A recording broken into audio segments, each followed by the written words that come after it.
Hey, Joe from Boulet's Garage. You're looking at a 2014 Toyota Venza. It seems there was a difficulty finding a vibration in this thing, and it was quite significant upon acceleration. I mean, at low speeds, horrible. I checked the rear brakes, make sure they weren't dragging, anything like that. But what it came down to is this. So I had this thing up in the air, and I told the customer, I said, this drive shaft's jumping all around like it's got a tight U-joint. This is where we got to start. I'm like, I told her, I said, what I charge you to diagnose, if this doesn't fix it, I'll give you your money back. But she got the axle, the drive shaft actually. So what we're talking about right here, I got a picture. Hey, great, I can show you. It's jumping around like crazy right in here. You can feel the shaking through the whole body. So if you got one of these Toyota Venzas or anything with a long drive shaft in it and no one can figure out what the vibration is, it's very possible that it's the drive shaft carrier bearing or otherwise. CRV, same thing. Anything with a long drive shaft like this. But I'm gonna take the old one out and get the new one in. And the thing I like about CRVs, which this isn't a CRV, but you can disconnect the front. You can take the drive shaft right out of it and make it front wheel drive. The vibration goes away, then it's really easy to diagnose. But this one you can't because it's not bolted. There's a tail shaft that goes into the transmission. And if I pulled that out, then it would leak transmission fluid all over the place, and that wouldn't be good. So anyway, I'm gonna get going on this and we'll see what happens. Okay, so this is the axle the customer supplied for me. And I know I've done videos that I really don't like people supplying their own parts because it does consist of 40% of the profit margin in any given shop. But this woman's had it kind of rough lately and I want to help her out. I told her I could get her an axle, but a drive shaft, I'd have to mark it up. I said, you go ahead and get one. I told her to get a used one. Looks like she got a Chinese aftermarket, which should be fine. We'll see how it goes. I did suggest she get a used one, but I guess this should be a lot better. So I'm just verifying it is the right part. It looks good from my house. But when I had this running on a lift, right up in here, and this carrier bearing is jumping around really bad, and right up in here actually. And when I get it out, I'll better know. It's probably likely got a U-joint bad right in here.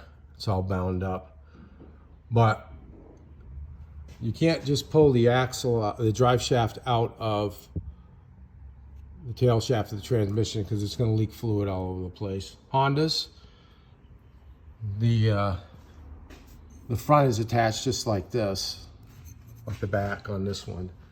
But the reason I like that is it's bolt on. You can just take the drive shaft out, the vibration goes away on acceleration, you know 100% sure.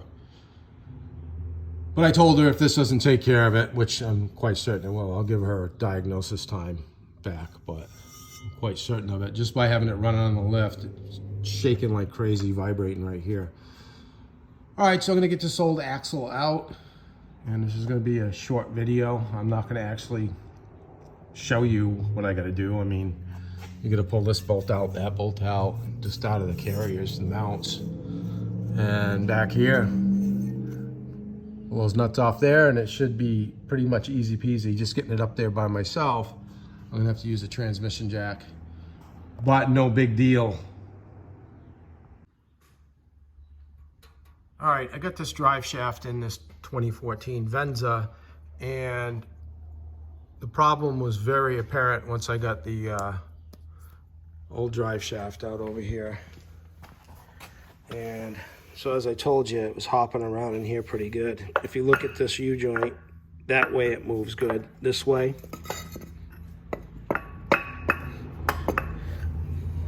that U-joint seized. And before any of you in the peanut gallery comment, well, why don't you just replace the U-joint? If you look closely at this U-joint, see the end cap? They're all crimped over.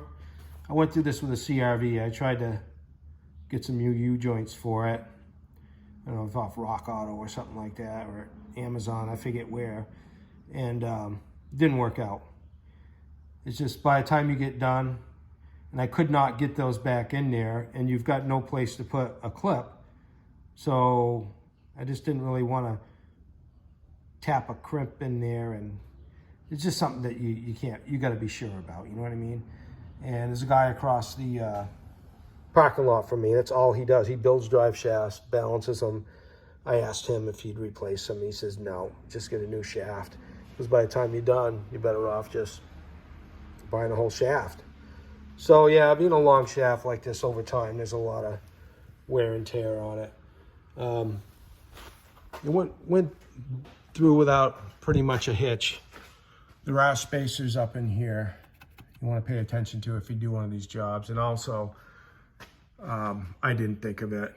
I should have drained the fluid out, but it needed to be changed anyway. But make sure to top off or just change your fluid. The fill plug is up there. It takes a 15/16 socket, a wrench to fit it, and then the drain is right here. Real simple. Takes about a quart or less. But yeah, just re-inspecting my work. I took it up the road. It goes just fine. And I think the customer will be happy. If this video has helped you out, please like. And if you like what I'm doing and want to see more of it, please subscribe. And you should see new videos as I put them out. I really appreciate you, and have a great day.